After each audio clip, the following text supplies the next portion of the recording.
René Guénon, Introduction générale à l'étude des doctrines indo. Deuxième partie, les modes généraux de la pensée orientale. Chapitre 1, les grandes divisions de l'Orient.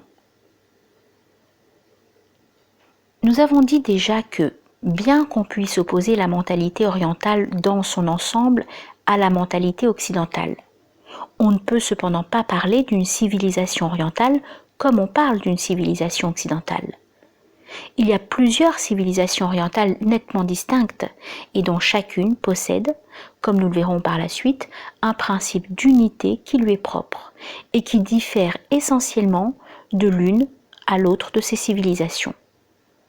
Mais si diverses qu'elles soient, toutes ont pourtant certains traits communs, principalement sous le rapport des modes de la pensée. Et c'est là ce qui permet précisément de dire qu'il existe, d'une façon générale, une mentalité spécifiquement orientale. Quand on veut comprendre une étude quelconque, il est toujours à propos, pour y mettre de l'ordre, de commencer par établir une classification basée sur les divisions naturelles de l'objet et que l'on se propose d'étudier. C'est pourquoi, avant toute autre considération, il est nécessaire de situer les unes par rapport aux autres les différentes civilisations orientales, en nous en tenant d'ailleurs aux grandes lignes et aux divisions les plus générales, suffisantes au moins pour une première approximation, puisque notre intention n'est pas d'entrer ici dans un examen détaillé de chacune de ces civilisations prises à part. Dans ces conditions, nous pouvons diviser l'Orient en trois grandes régions, que nous désignerons, suivant leur situation géographique par rapport à l'Europe, comme l'Orient proche, l'Orient moyen et l'Extrême-Orient. L'Orient proche, pour nous, comprend tout l'ensemble du monde musulman. L'Orient moyen est essentiellement constitué par l'Inde. Quant à l'Extrême-Orient, c'est ce qu'on désigne habituellement sous ce nom, c'est-à-dire la Chine et l'Indochine. Il est facile de voir dès le premier abord que ces trois divisions générales correspondent bien à trois grandes civilisations complètement distinctes et indépendantes qui sont, sinon les seules qui existent dans tout l'Orient, du moins les plus importantes et celles dont le domaine est de beaucoup plus le plus étendu.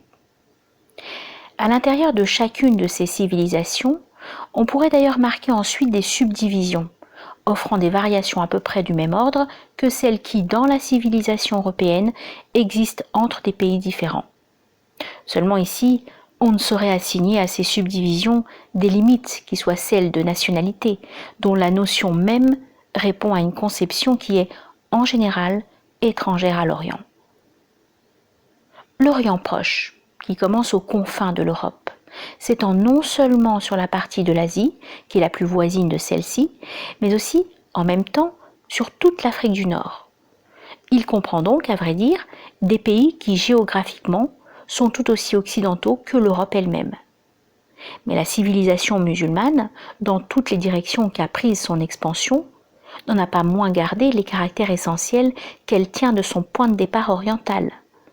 Elle a imprimé ces caractères à des peuples extrêmement divers, leur formant ainsi une mentalité commune, mais non pas cependant au point de leur enlever toute originalité. Les populations berbères de l'Afrique du Nord ne sont jamais confondues avec les Arabes vivant sur le même sol, et il est aisé de les en distinguer non seulement par les coutumes spéciales qu'elles ont conservées ou par leur type physique, mais encore par une sorte de physionomie mentale qui leur est propre. Il est bien certain, par exemple, que le kabyle est beaucoup plus près de l'européen par certains côtés que ne l'est l'arabe. Il n'en est pas moins vrai que la civilisation de l'Afrique du Nord, en tant qu'elle a une unité, est non seulement musulmane, mais même arabe dans son essence. Et d'ailleurs, ce qu'on peut appeler le groupe arabe est, dans le monde islamique, celui dont l'importance est vraiment primordiale, puisque c'est chez lui que l'islam a pris naissance, et que c'est sa langue propre qui est la langue traditionnelle de tous les peuples musulmans, quelle que soit leur origine et leur race. À côté de ce groupe arabe, nous en distinguerons deux autres principaux, que nous pouvons appeler le groupe turc et le groupe persan, bien que ces dénominations ne soient peut-être pas d'une exactitude rigoureuse. Le premier de ces groupes comprend surtout des peuples de race mongole, comme les Turcs et les Tartares. Ces traits mentaux le différencient grandement des Arabes, aussi bien que ses traits physiques, mais ayant peu d'originalité intellectuelle. Il dépend au fond de l'intellectualité arabe.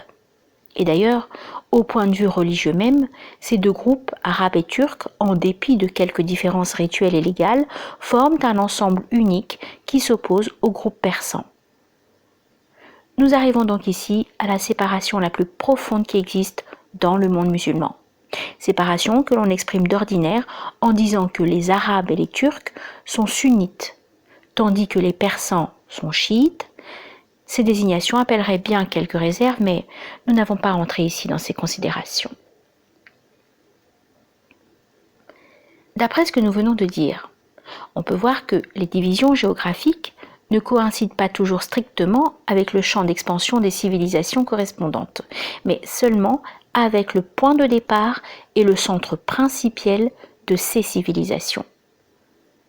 Dans l'Inde, des éléments musulmans se rencontrent un peu partout, et il y en a même en Chine.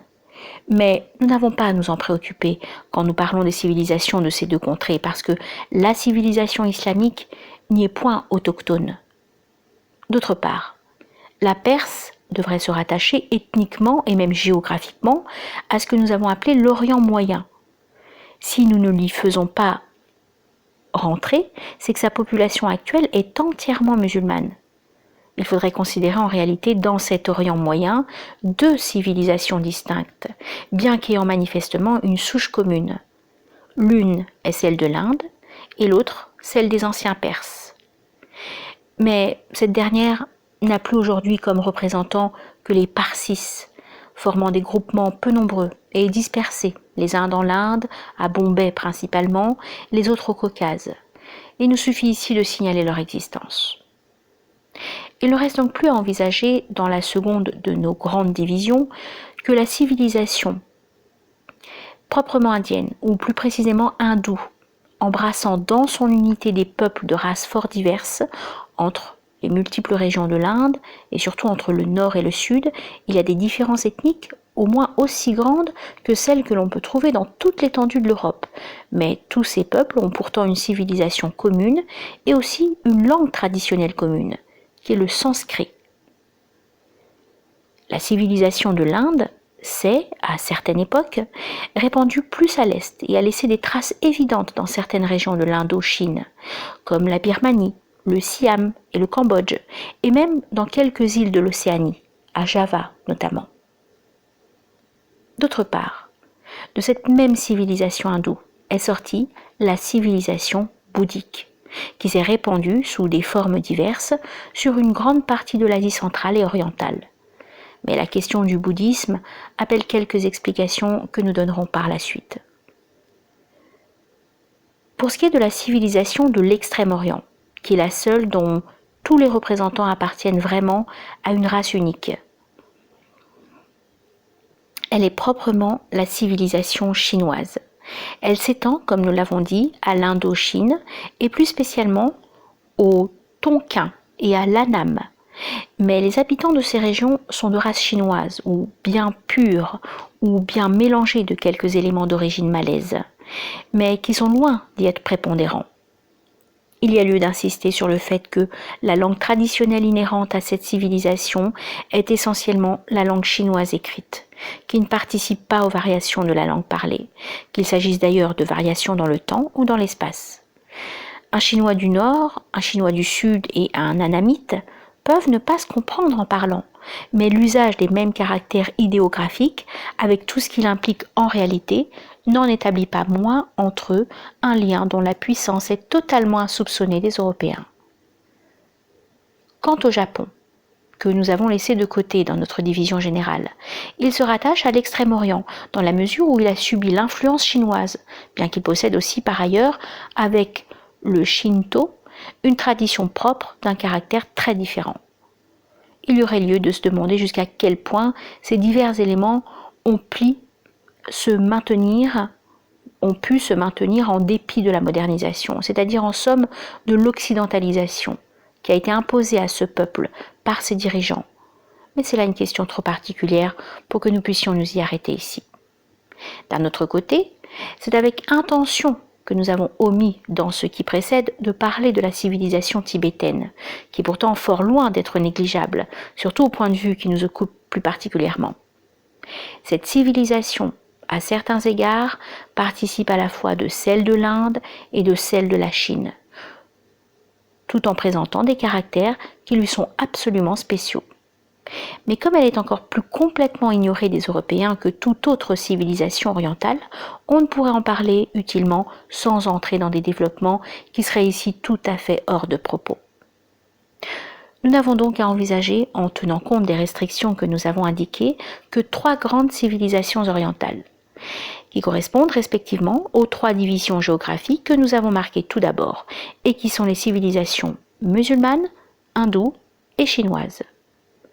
Pour faire comprendre les caractères qui différencient les plus essentiellement ces civilisations, les unes par rapport aux autres, sans toutefois entrer dans trop de détails à cet égard, le mieux que nous puissions faire est d'exposer aussi nettement que possible les principes sur lesquels repose l'unité fondamentale de chacune d'elles.